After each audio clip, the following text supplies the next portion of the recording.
Bapak Nasiwan masih ingat peristiwa meletusnya G30 SPKI? Ini yang jadi masalah. Wong sini nggak tahu apa-apa, sudah ada nama di situ. Jadi wong tua saya ini cuman kena tahanan kan. Terus ke Batu Raja sana. Diproses ke Batu Raja. Iya. Tapi wong namanya wong tani kan. Wong tani utun, nggak tahu yang masalah urusan sama wong gedean. Ya. Akhirnya mungkin sakit kan ya. Sakit di tahanan itu ya meninggal. Jadi orang tua Bapak meninggal dalam tahanan? Tahanan ya.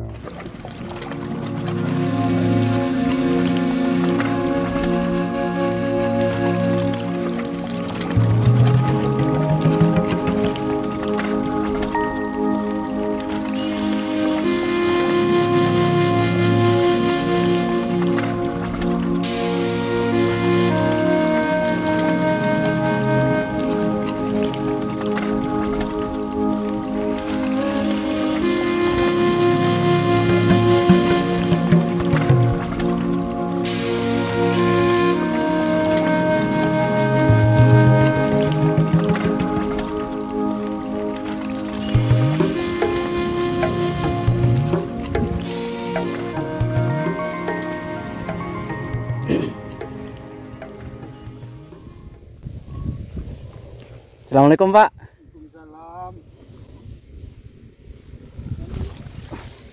Dari rumah Pak. Kenalkan Pak, saya Rudi Asari. Dengan Bapak siapa? Pak Nasiwan. Pak Nasiwan. Ini tanaman jagung Pak ya? Ya. Berapa bulan umurnya Pak? Sekitar 2 bulan. 2 bulan. Panennya 3 bulan Pak ya? 3 bulan. 3 bulan. 100 hari ya. 100 hari. Ini pupuk ya Pak ya? Pupuk 50% organik. 50% organik. Luas lahan sendiri berapa Pak? Kurang lebih seperempat. Ini sebelah ini sawah Bapak ya? Iya. Sawah Bapak juga. Ini sudah mulai keluar padinya Pak? Iya. Sudah mulai berbunga. Ini sekitar umur 2 bulanan Pak ya? 2 bulan. Jenis padi apa ini Pak? Seliwung bukan? Seliwung Kongga. Seliwung Kongga. Jenis baru Pak ya? Baru. Jenis baru. Pak Nasiwan. Pak Nasiwan aslinya dari mana? Maksud saya, apakah asli transmigrasi dari Jawa atau memang penduduk asli sini asal mulanya? Asli dari Jawa Tengah. Jawa Tengah. Bahkan Banyumas. Oh, daerah Banyumas. Daerah Banyumas itu daerah suku Ngapak ya Pak? Jawa Ngapak ya? Jawa Ngapak. Jawa Ngapak. Banyumasnya kalau boleh tahu di mana Pak daerahnya? Yang dusun. Iya, yang dusun. Kalau istilah sini dulu kan bukan kecamatan, jadi kalau kecamatan itu Kroya. Dari Jawa Tengah ke Sumatera tahun berapa Pak sampai di wilayah Sumatera, khususnya Sumatera Selatan? Tahun 59 bulan 12. Iya. Datang di BK16 itu ke Tangan. Ya. Dititipkan di Desa Purwojati. Setelah 61 karena ini bangunan perumahan sudah jadi, baru dimasukkan ke lokasi yang transmigrasi ini 61. Tahun 61. Berarti Bapak terdaftar melalui jalur transmigrasi secara resmi Pak ya? Resmi. Dari negara ya Pak ya? Yang ngangkat itu negara. Negara. Enggak kehilangan ongkos ya. Iya ya. Tahun 61 berarti masih zamannya Presiden Insinyur Soekarno Pak ya? Masih. Tahun 61. Kemudian sampai di sini dibikinkan perumahan, apakah juga dikasih lahan Pak? Dibikinkan perumahan, dikasih lahan, satu bidang perumahan luasnya 50 kali 50. Iya. Terus yang peladangan 2 hektar. Untuk peladangan. Ya. dulunya. Itu masih belukar Pak ya, masih hutan ya? Ya masih rimba. Masih rimba. Sedangkan perumahan juga masih rimba, masih banyak celeng kalau. Oh babi Pak ya? Iya, kalau jam 6 sore sudah di pinggir-pinggir rumah yang babi itu. Sementara untuk penduduk aslinya di sini suku apa Pak? Yang Asli penduduk sini? aslinya kan dulu itu 150 kakak, 150 kakak. yang 50 itu sebagian dari Banyumas, Ya. yang 100 sebagian dari Nusa Bali. Nusa Bali. Jadi dua suku yang pertama 61. Jumlahnya 61 kakak. Sukunya suku Bali dan suku Jawa. Jawa. Barengan secara bersamaan transmigrasi ya Pak ya, datang ke sini. Iya, satu angkatan itu. Masing-masing diberikan lahan pekarangan rumah dan 2 hektar perladangan. Nah untuk sementara hidup, untuk kita menekuni membuka ladang baru, lahan baru, itu untuk bahan pokok sendiri dari mana Pak sumbernya Itu Pak? masih ditanggung pemerintah. Oh ditanggung pemerintah. Jadi ngambilnya bulanan, sebulan ngambil kalau dulu namanya rangsum kan. Rangsuman. Dirangsum, ngambilnya di Petanggan itu. Kemudian setelah buka ladang, perkembangan berikutnya gimana Pak? Nah itu yang jadi jadi apa? Jadi masalah. Jadi masalah atau jadi kendala yang Bali itu dulu kan apa ya? Ini cerita mungkin kalau saya ya masih ingat-ingat lupa. Ya. Orang Bali itu katanya kena virus yang namanya, kalau dulu orang Jawa bilangnya Pak gebluk itu. Oh kena wabah penyakit Pak ya? Iya, jadi pagi merasa sakit, sore meninggal. Oh meninggal. Nah laju setelah itu yang masih sehat itu merasa tidak kerasan. Tahun berapa itu Pak? Masih 63. Jadi ada yang pulang lagi ke daerahnya Bali sana, ada yang Masih bertahan? diambil saudaranya di Lampung, diambil saudaranya di Sumber Jaya kan. Nah setelah itu habis yang wong Bali itu kan. Habis. Nah setelah habis wong Jawa ikut nyusul. Nah setelah itu sekitar tahun 64, 65 itu tinggal lima kepala kakak yang wong Jawanya itu 5 kakak ya? Kepala ya. keluarga. Terus setelah itu malam-malam kan cuman 5 kepala keluarga lah kumpul. Bagaimana kira-kira ya? Kawan-kawan sudah pada tidak betah katakan yang sebagian kan. Iya. Terus orang tua saya jawab gini, kita ini kan dari Jawa sudah tidak punya apa-apa kan. Ya. Sedangkan pergi ke Sumatera ditanggung pemerintah. Nah kalau kita mau pulang mau pergi kemana kan itu dah. Nah setelah itu urung 5 lah itu sampai sekarang ini kan kakak saya itu Kasmin namanya itu. Dulu itu bukan RT apa ya, kepala rombong dulu Tasik. Itu melalui jalur transmigrasi juga Pak ya? Persun. Sudah Persun. Kemudian tahun 65 berarti Bapak Nasiwan masih ingat peristiwa meletusnya G30 SPKI. Ini yang jadi masalah. Nah tahu-taunya itu pecah. Yang 65 itu. Nah, wong sini nggak tahu apa-apa, sudah ada nama di situ. Jadi orang tua saya ini cuman kena tahanan kan. Pertama ditahan di Kemawang. Setelah itu mungkin prosesnya nggak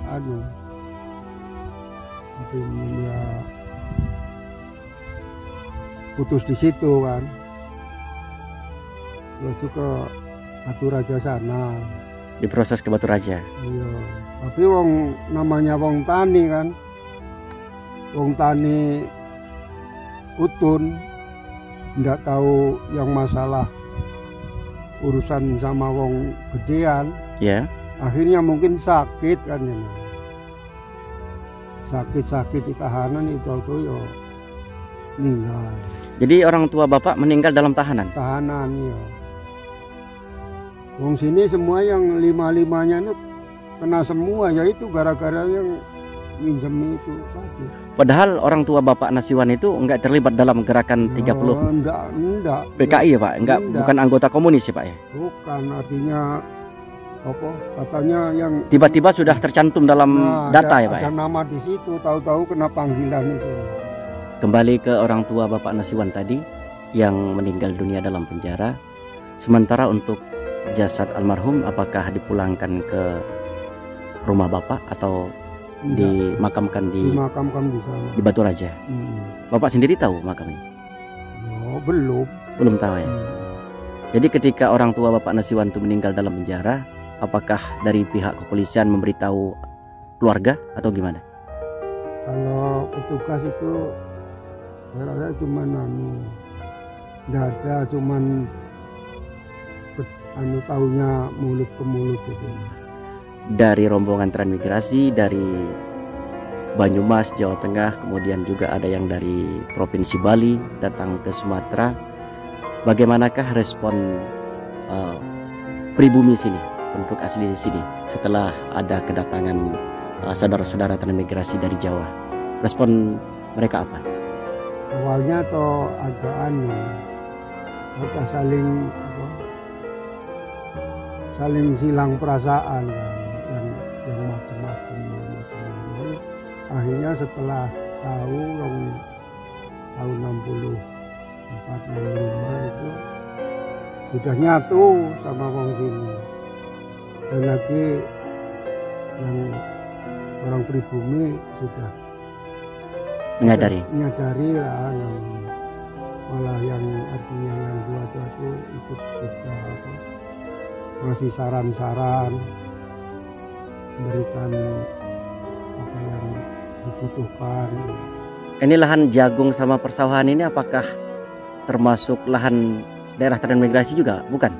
Ini yang Bapak ini tanami ini? Ini kan dulu jatahnya di seberang hutan. Setelah itu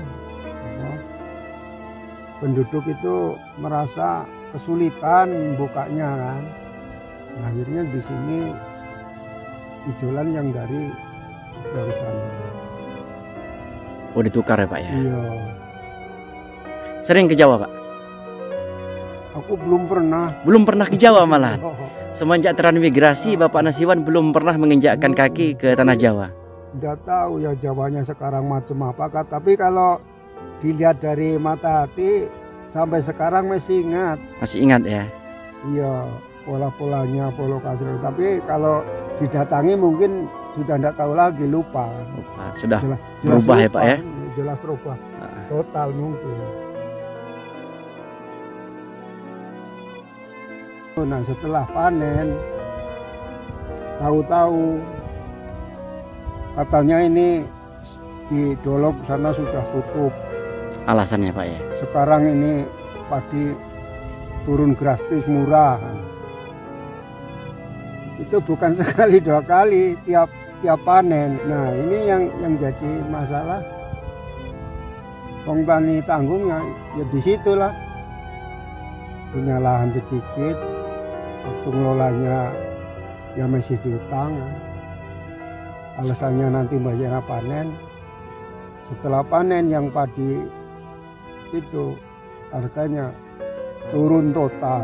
Artinya dibagi. Tidak sesuai dengan modal ya Pak ya, dalam mengelola. Iya.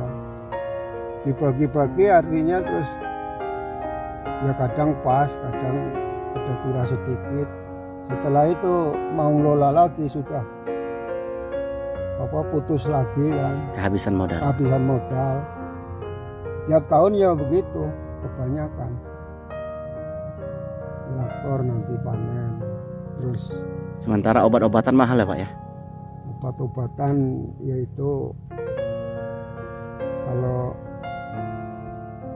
masalah ngobat saya itu ya sedikit banyak sering ikuti penataran itu masalah SPHT. Kelompok tani ya Pak ya? Iya, pengendalian hama terpadu kan, itu setelah dapat ilmu itu sudah tanam, kita tiap hari apa seminggu 3 kali ngamati lahan. Nah itu artinya mau penyemprotan apa tidak di situ nanti. Nah setelah itu bisa ngurangi beli obat, karena beli obat itu kalau dari aturan ini penataran SPHT nggak boleh berlebih-lebihan,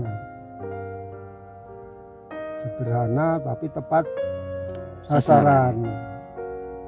Kalau hama di bawah, kamu nyemprotnya harus ke bawah di pohon padi. Nah, saya ikuti yang itu anjuran. Jadi alhamdulillah ya masalah obat ya nggak nemen-nemenan boros kan ini. Masih bisa terkontrol ya Pak ya? Penggunaannya secara efektif. Menurut Bapak Nasiwan, untuk saat ini apakah para petani, baik itu petani perkebunan maupun persawahan, apakah sudah makmur menurut pandangan Bapak? Kalau dikatakan makmur kan mungkin ada sisa penghasilan yang tahun kemarin kan, mungkin ada simpanan. Nah, ini cuman cukup untuk makan. Nah, berarti belum makmur makan ya Pak? Ya terus ngelola lagi kan.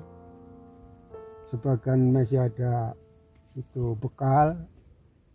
Kadang-kadang itu yang saya katakan belum ngambil hasil panen, pembekalan sudah kebanyakan sudah putus. Akhirnya ya kerjaan nggak ada,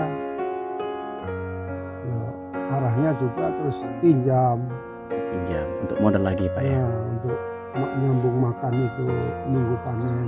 Harapan para petani, khususnya Pak Nasiwan, apa harapan Bapak kepada pemerintah khususnya dalam bidang pertanian?